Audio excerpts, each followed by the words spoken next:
Sean todos ustedes bienvenidos a su canal de regreso a las sendas antiguas.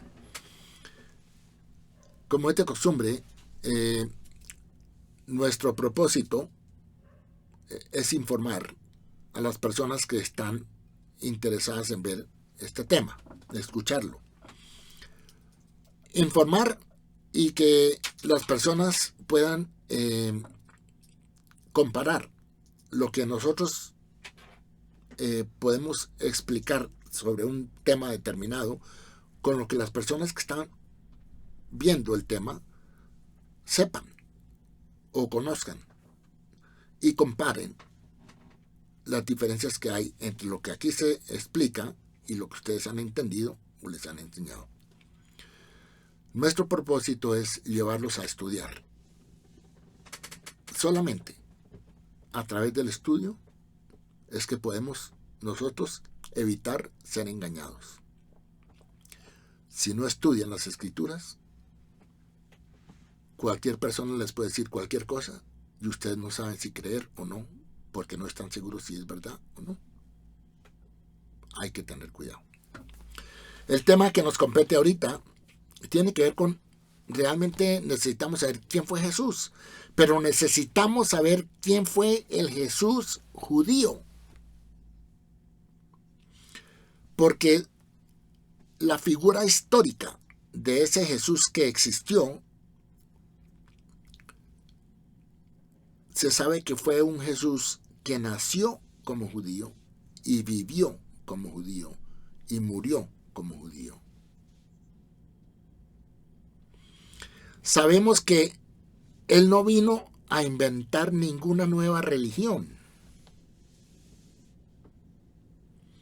Sabemos que Él no vino a cambiar los mandamientos, ni siquiera a alterar los mandamientos.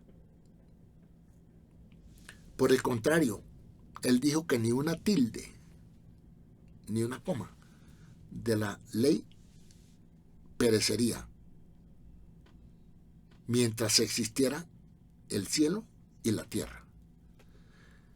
Y resulta que el cielo y la tierra todavía existen. Entonces, quiere decir que la ley, la Torá, lo que le fue dado a Moisés, todavía está vigente.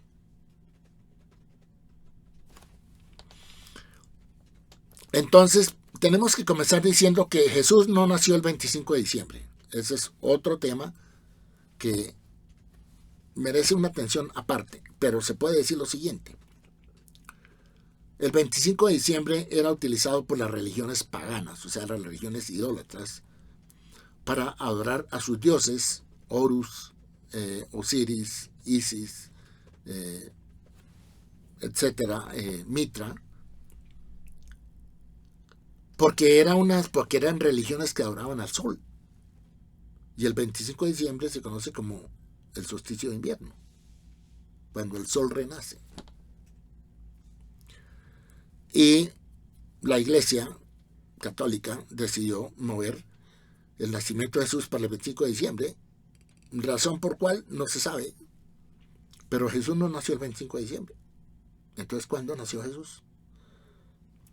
Bueno, si usted, el mismo Nuevo Testamento, le da más o menos le da la fecha. Si usted se fija en lo que dice Lucas, referente a Zacarías, y sabemos que Juan el Bautista nació 6 meses antes de que Jesús naciera. Y sabemos que nació alrededor de marzo-abril, 6 meses después, estamos hablando de septiembre-octubre, y en esos meses en Israel se celebra la festividad de Sukkot o las cabañas. Es muy lógico que Jesús hubiera nacido en la festividad de las cabañas por el tema del pesebre. En fin, esto como para traer algunas cosas hasta ahí. También sabemos que el 25 de diciembre que el tema de la novena navideña se consideraban las Saturnalias, ¿Por qué? Porque en Roma se adoraba a Saturno. Y las Saturnalias eran unos días antes del 25 de diciembre que se celebraban con comidas, con regalos, con bebidas, con excesos de todo. Se llamaban banquetes, regalos, bacanales, etc. Y hasta llegar al día 25 de diciembre, que era el día del Sol Invictus. Por eso es que vale la pena recordar acá que tenemos que preguntarnos si hay alguna religión que más bien siga al Sol en cambio de a alguien más. Porque ¿cuál es el día que se observa? La escritura hebrea dice que el día de observar, de mantener una relación con Dios más estricta que en otros días, debería ser el séptimo día, y ese es el sábado. Pero otras religiones guardan el domingo, y el domingo precisamente es el día del dios Sol. Por eso se dice Sunday. Sunday es el día del Sol. Interesante. Pero hay muchas otras cosas que no es el momento de entrar en ellas, pero a manera de una mención, ¿sí? Precisamente los santos en la Iglesia Católica tienen una aureola amarilla en su cabeza o alrededor, como significando el sol.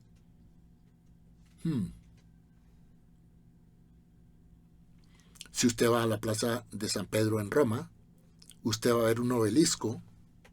Un obelisco es una columna de concreto grandísima que trajeron de Alejandría, de Egipto, donde adoraban el sol. Los obeliscos se utilizaban para adorar el sol.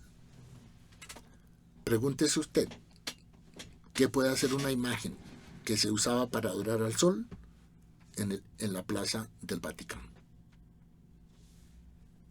Vale la pena mirar todas estas cosas, pero hay muchos más.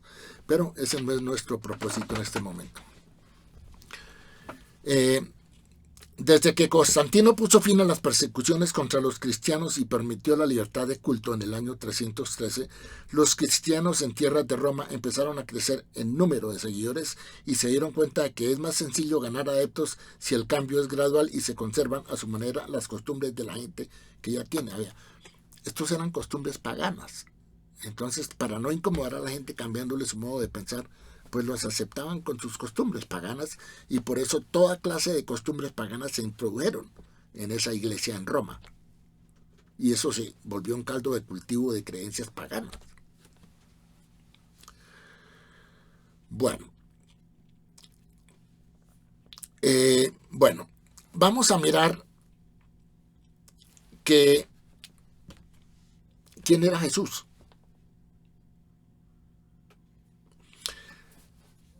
Todos los eruditos, los académicos y los historiadores están de acuerdo de que Jesús fue un judío del siglo I, de la era común. ¿Y qué clase de judío fue Jesús? Pues algunos lo ven de muchos matices, pero si nos fijamos, si él era judío y enseñaba la ley de Moisés o la Torá, tuvo que haber sido un judío observante. Y obviamente fue un judío excepcional.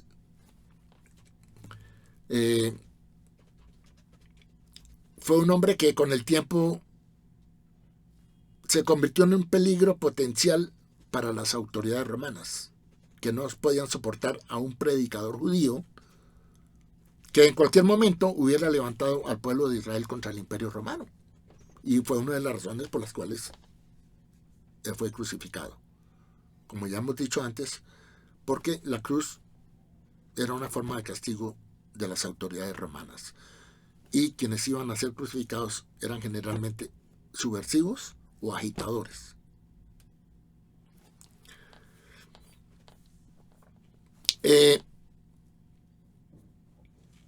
Jesús jamás pensó que su figura terminaría creando con el tiempo una nueva religión separada del judaísmo que él enseñó. Él pretendió y predicó la llegada de la era mesiánica,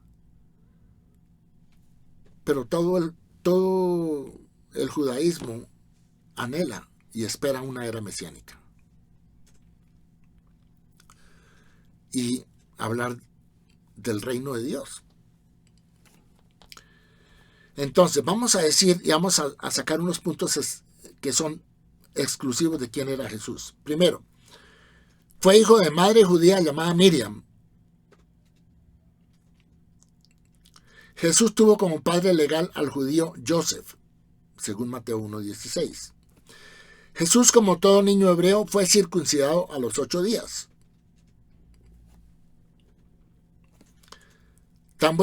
También fue consagrado como varón primogénito en cumplimiento de la ley. Sus padres, Joseph y Miriam, eran observantes del judaísmo y peregrinaban todos los años en Pesach, o sea, la Pascua hebrea, a Jerusalén. Jesús enseñaba en las sinagogas.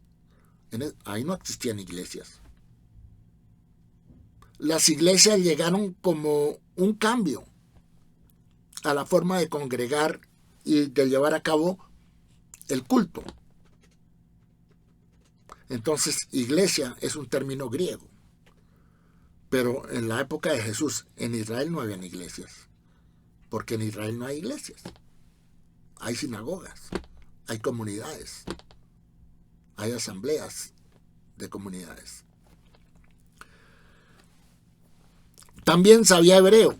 ¿Por qué? Porque él leyó la Haftará, que es la lectura de los profetas, en el caso cuando se paró a leer el tema de Isaías, el capítulo 61. Entonces, sabemos que él hablaba hebreo. También él cumplió con algunas leyes cuando mandó a un leproso a que fuera al sacerdote para observar unas leyes judías de purificación. También él entendía que la observancia práctica de los mandamientos éticos es el fundamento de la salvación. Ojo, muy importante. Eso lo encontramos en Marcos, capítulo 10, versículos 17 al 19. El tema del joven rico. Y el joven rico le dice a Jesús: Maestro, ¿qué tengo que hacer para obtener la vida eterna? O sea, para ser salvo. Y Jesús le responde: guarda los mandamientos. Jesús no le dijo: usted tiene que creer en mí para ser salvo. No, eso no se lo dijo. Le dijo fue que guardara los mandamientos.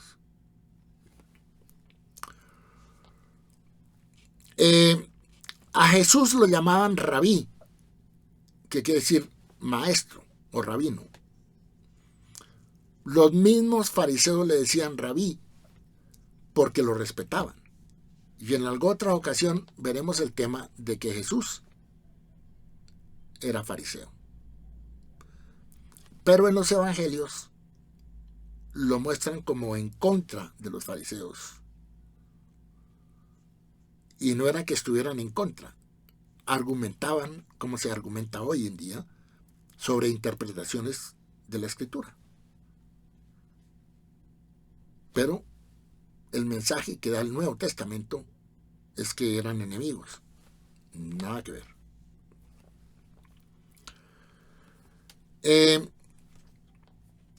Y obviamente que él, como un rabino, pues él argumentaba en el marco de las interpretaciones de la Torá. Y habían rabinos que interpretaban de forma diferente, sin perder el significado peshat o el significado literal del mandamiento. Fue una persona que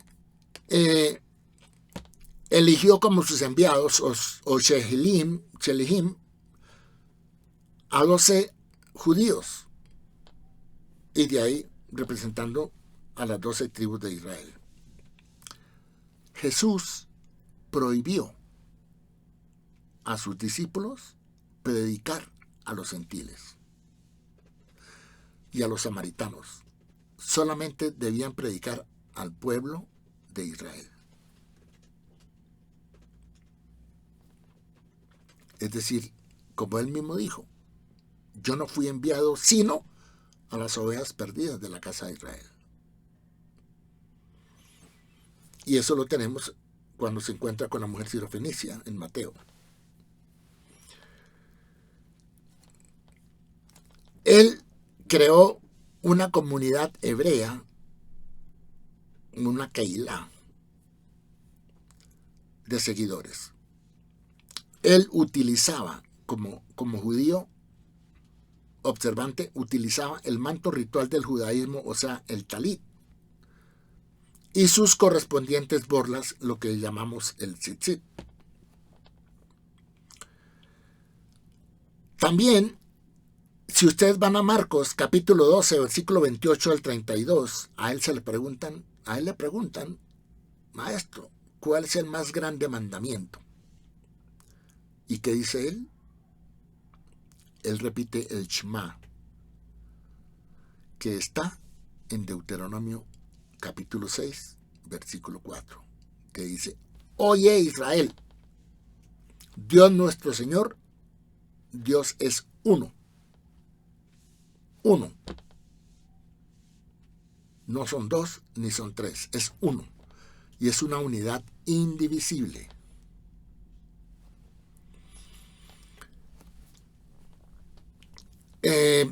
También, dentro del mesianismo judío, podía creer que había comenzado la era mesiánica y él pensó que la era mesiánica ya estaba por comenzar. Entonces él anunció precisamente el tema de la era mesiánica como el reino de Dios.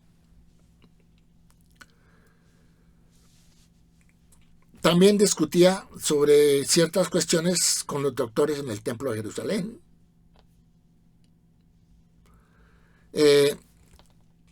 También observó, como todo judío, la fiesta de Sukkot, la fiesta de las cabañas, y otras fiestas que diga el Nuevo Testamento, la fiesta, aparte de la fiesta de las cabañas, él asistía a todos los servicios y a las festividades donde él tuviera la oportunidad de ir. Obviamente que el Nuevo Testamento no las menciona todas. Como buen judío, Jesús jamás se identificó con Dios. Es más, dejó muy claro que él era inferior a Dios, según Mateo 24:36. Cuando él dice, ¿por qué me dices bueno? Ninguno es bueno sino solo Dios. O sea, él no se consideraba tan bueno como Dios.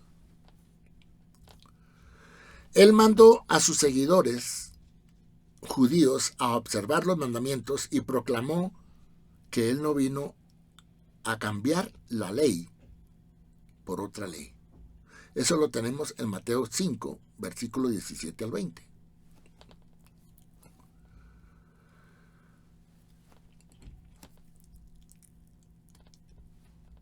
También defendió la idea de la resurrección de los muertos frente, obviamente, a los judíos saduceos, que no creían en la resurrección. Jesús, como judío observante, oraba y predicaba en el templo de Jerusalén. Hay una cosa muy particular que en el cristianismo de pronto no se dice, ni en el catolicismo se enfatiza mucho. Jesús afirmó que la salvación proviene de los judíos. ¿Se ha usted preguntado alguna vez por qué él pudo haber dicho eso? Muy bien.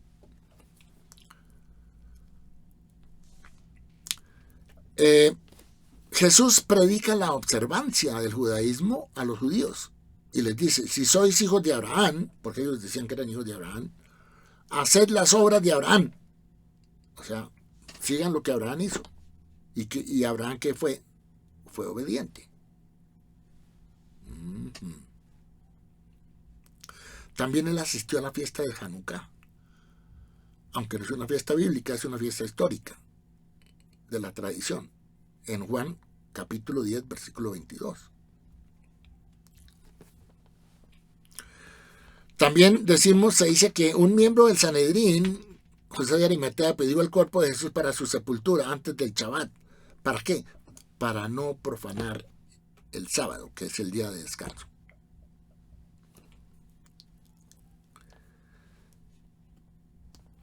Y, sin embargo, una cosa es clara acerca de este Jesús histórico, Jesús judío, y es que él no estaba interesado en dirigirse a los gentiles, ni a los romanos, ni a otro tipo de personas de otra nacionalidad, sino solamente a los judíos. Eso lo encontramos en algunas partes de el Mateo, donde cuando él manda a los discípulos a predicar, les dice, por camino de gentiles no vayáis. Eso dice mucho. Por eso es cuestionable el tema de Pablo. Él no pudo haber mandado a Pablo a predicar a los gentiles porque él nunca conoció a Pablo ni Pablo lo conoció a él. Entonces no tiene ningún sentido.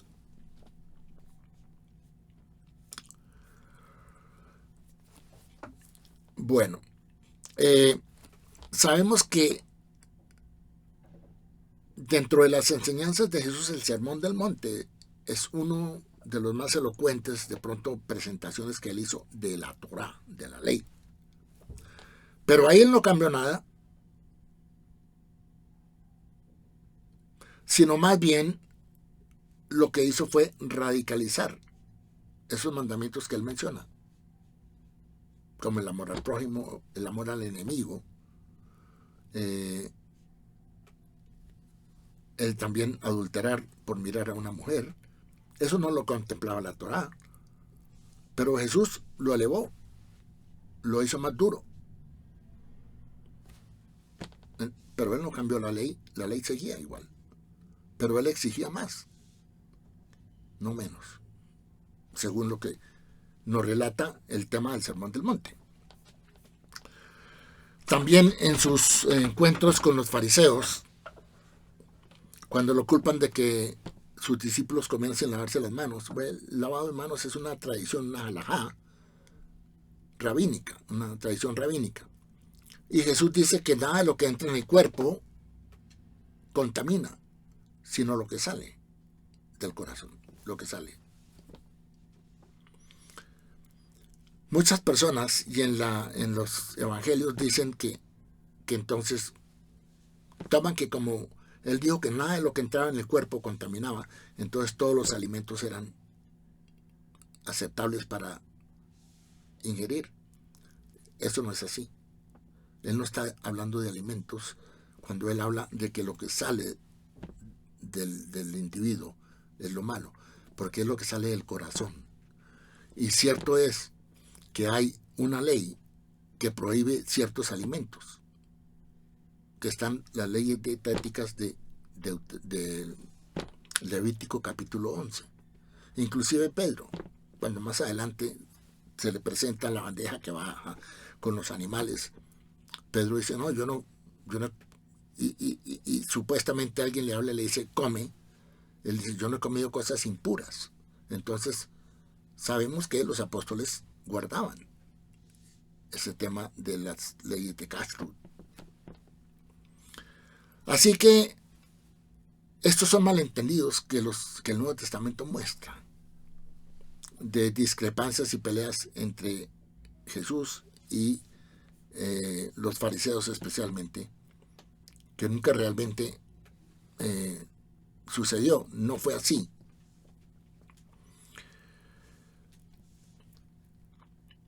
Bueno, entonces, si vamos a entender esto al pie de la letra, Jesús contradice directamente la afirmación de todas las leyes de la Torá que supuestamente hizo en Mateo 5:17, porque él dice, no pienses que viene a abolir la ley. Él no vino a cambiar la ley. O los profetas. Dice, lo dice, no viene para abolir, sino para cumplir.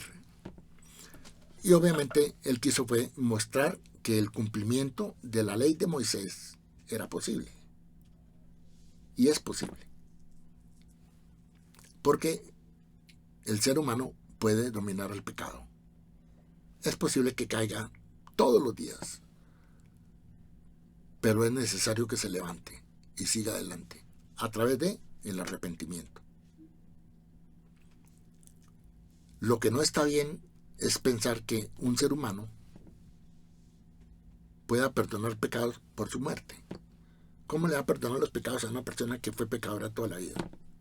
Entonces la persona queda perdonada y no tuvo que pagar nada. No es así.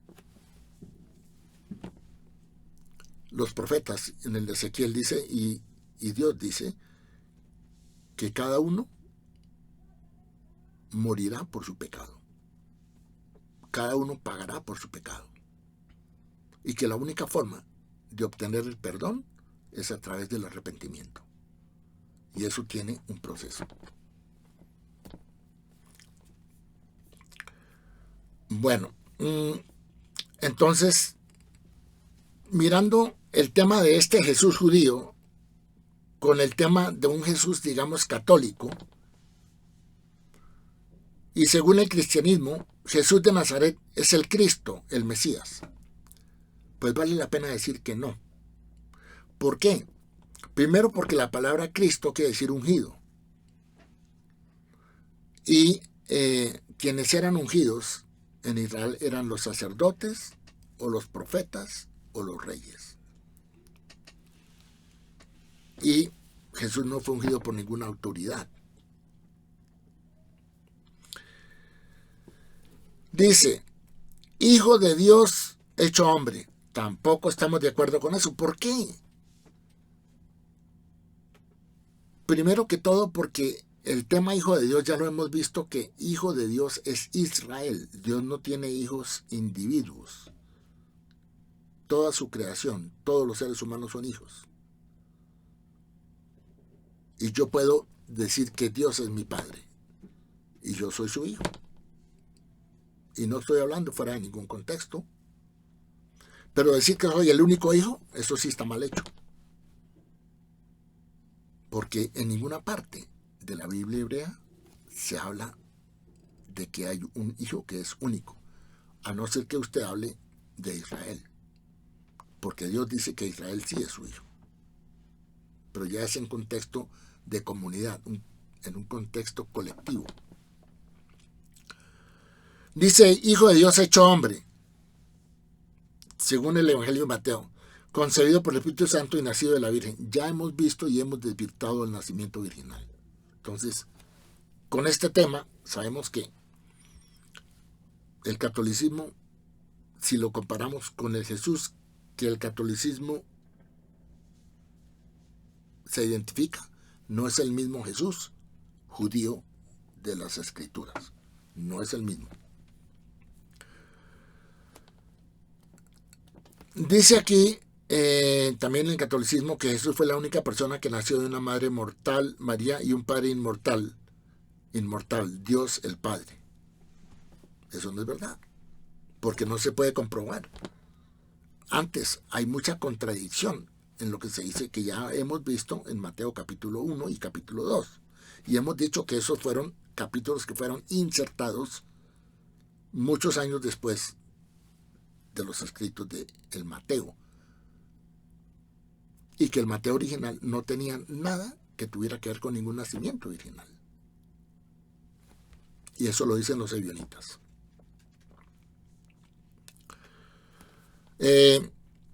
Los católicos cristianos creen que Dios es espíritu, obviamente, no es creado, omnipotente y eterno, el creador y sustentador de todas las cosas,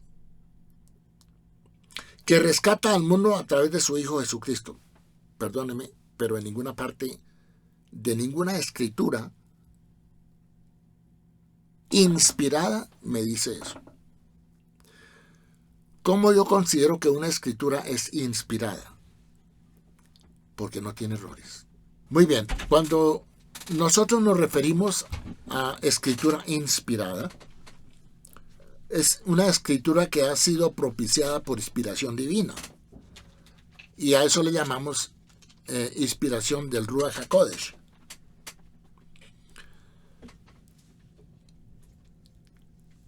Para que una escritura sea tan inspirada, tiene que estar de acuerdo con lo que el fundamento de las escrituras hebreas. como es la ley de Moisés, los profetas y los escritos. Sabemos que la ley de Moisés tiene el nivel de profecía más alto, luego los profetas y luego los escritos. Los escritos tienen inspiración divina. Pero cuando usted va al Nuevo Testamento, encuentra muchas contradicciones con la Biblia hebrea. Encuentra muchos errores de traducción, de contextualización, y encuentra muchos añadidos, agregados, para presentar otro punto de vista. Pero entonces no puede ser inspirado. No puede ser inspirado. Bueno, ¿por qué se le dice padre al sacerdote? Aquí hay una parte donde dice, aparte del nombre en sí, se hace referencia a los sacerdotes como padre en la Iglesia Católica. Dice, como muestra de respeto y porque actúan como líderes espirituales, etc. Pero vamos a ver qué dice Mateo, capítulo 23, versículo 9. Dice, Jesús les dice, y no llaméis Padre vuestro a nadie. Dice, a nadie en la tierra. Porque uno es vuestro Padre, el que está en los cielos. ¿Cómo le parece? Y eso está en Mateo, y eso lo dijo Jesús.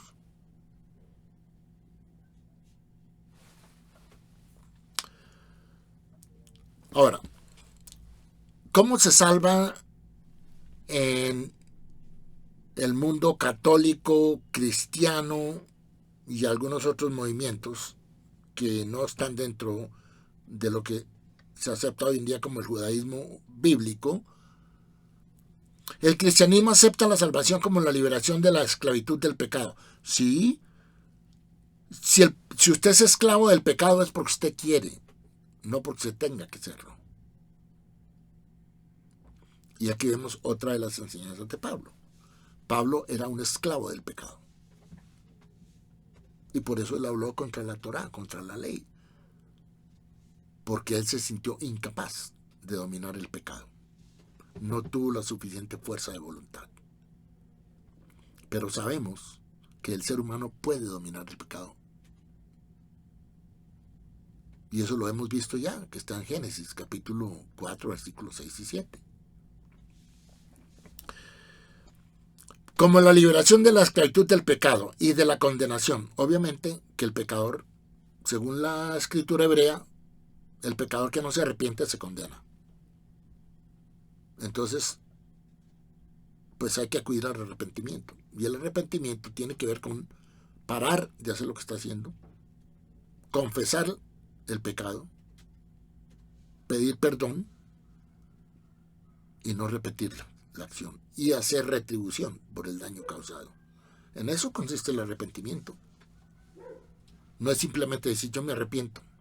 No, eso no es arrepentimiento. Y un arrepentimiento verdadero implica un cambio de vida. Si una persona no cambia su vida, su modo de actuar, no se va a transformar. Y si es un pecador, va a seguir siendo pecador.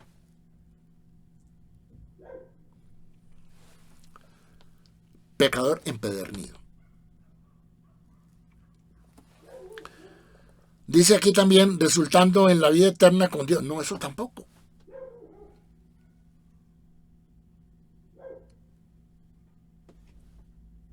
De la única forma que se acepta la redención, porque en el Tanakh, en la Biblia hebrea, no se habla de salvación. Salvación se usa como un concepto colectivo, salvar al pueblo. Pero a nivel individual se habla de redención. Y el pase para la redención está en la obediencia. Si no hay obediencia, no podemos esperar ninguna redención. Ni podemos esperar que nadie nos vaya a redimir. Yo tengo que ser responsable por mi destino. Porque yo controlo mi vida. Yo controlo mis decisiones. A mí nadie me hace pecar. Y no le puedo echar la culpa a ningún diablo, ningún Satanás.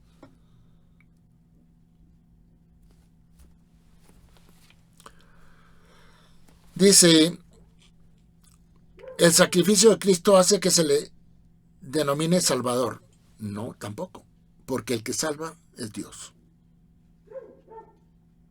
Él es el Salvador. No hay nadie más quien salve.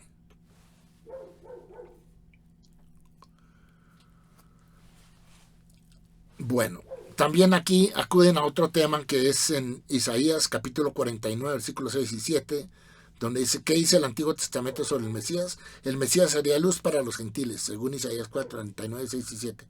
No, porque Isaías 49 está hablando de el siervo de Dios. Y el siervo de Dios es Israel. Usted vaya a ver cuál es el título en el capítulo 49 de Isaías. Y ahí dice, el título, ese párrafo se titula Israel, siervo de Dios. Entonces es Israel quien va a ser una herramienta de Dios para evangelizar el mundo, para hacer luz a las naciones. Por eso dice, poco es para mí que tú seas mi siervo. Israel es el siervo de Dios. En muchas partes de Isaías, capítulo 40, 41, 48, capítulo 52, Israel es el siervo de Dios. Poco es para mí que tú seas mi siervo para levantar las tribus de Jacob, o sea, las tribus de Israel, y para que restaures el remanente de Israel. También te di por luz a las naciones. Eso es para Israel, ser luz a las naciones. Esta es la misión de Israel. Luego, Isaías está hablando del colectivo de Israel, no de ningún individuo.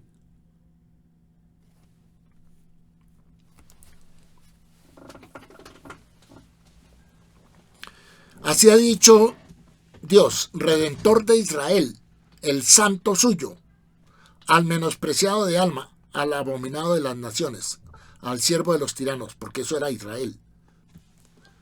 Verán reyes y se levantarán príncipes, y adorarán por Dios, porque fiel es el santo de Israel, el cual te escogió.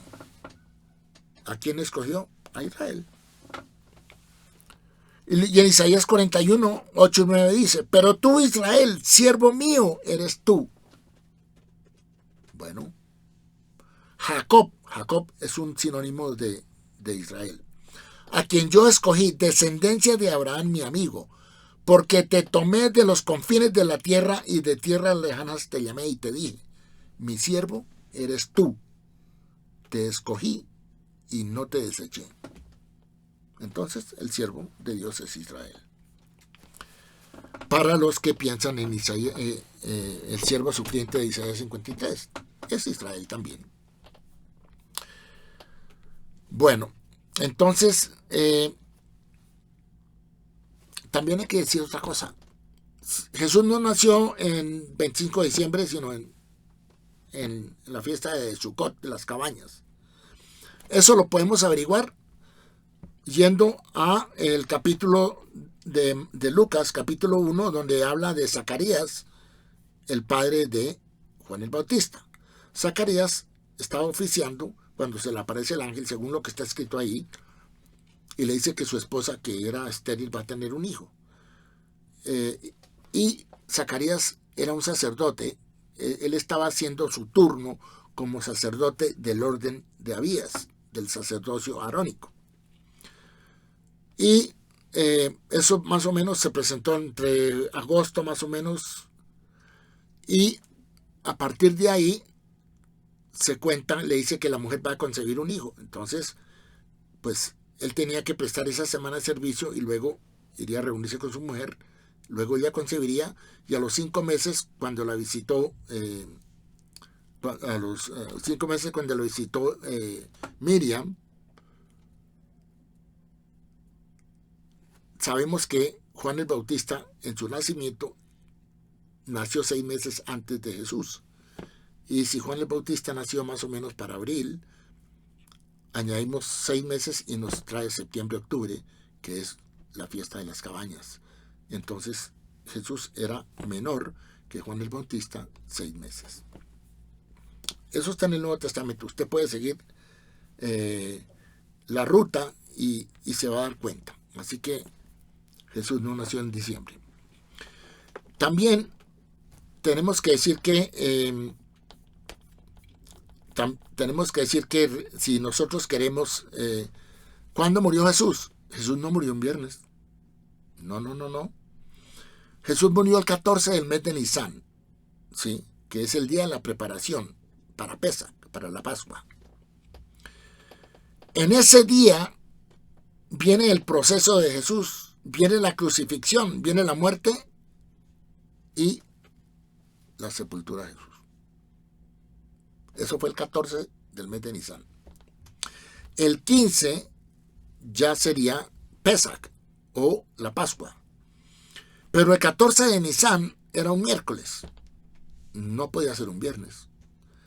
Porque si Jesús muere un viernes y resucita el domingo, no han pasado ni 3 días ni 3 noches, supuestamente como él dijo que iba a estar bajo tierra. Entonces él muere el 14 de Nisan, que es un miércoles. El 15 de Nisan es un jueves, donde es la fiesta de Pesaj. Hay un reposo festivo y es el primer día que él pasa en la tumba. Luego el 16 de Nisan es un viernes. Y el viernes las mujeres compran especias aromáticas y las preparan. Porque si Jesús hubiera muerto un viernes, las mujeres no podían salir a comprar nada. Porque ya el viernes después de las 6 comienza el Shabbat. Y el 17 de Nisan, que es el sábado, el Shabbat, hay un reposo sabático, que es el tercer día en la tumba. Y el 18, o sea, ese sábado, después de las 6 de la tarde, ya comienza el primer día de la semana en el calendario hebreo. Viene la resurrección. Las mujeres visitan la tumba, que ya está vacía, etc. Ese es otro tema que no vamos a tocar. Entonces, pues, lo último que yo realmente quiero decirles es que por favor estudien y pregunten. Si ustedes me quieren escribir a mi correo electrónico, con mucho gusto, aparecerá al final de este video. Muchas gracias por haber estado atentos. Y por favor estudien. Aprovechemos el tiempo. Porque nunca sabemos cuándo tenemos que ir a dar cuentas de lo que hicimos o lo que no hicimos, de lo que hicimos mal o lo que dejamos de hacer. Muchas gracias.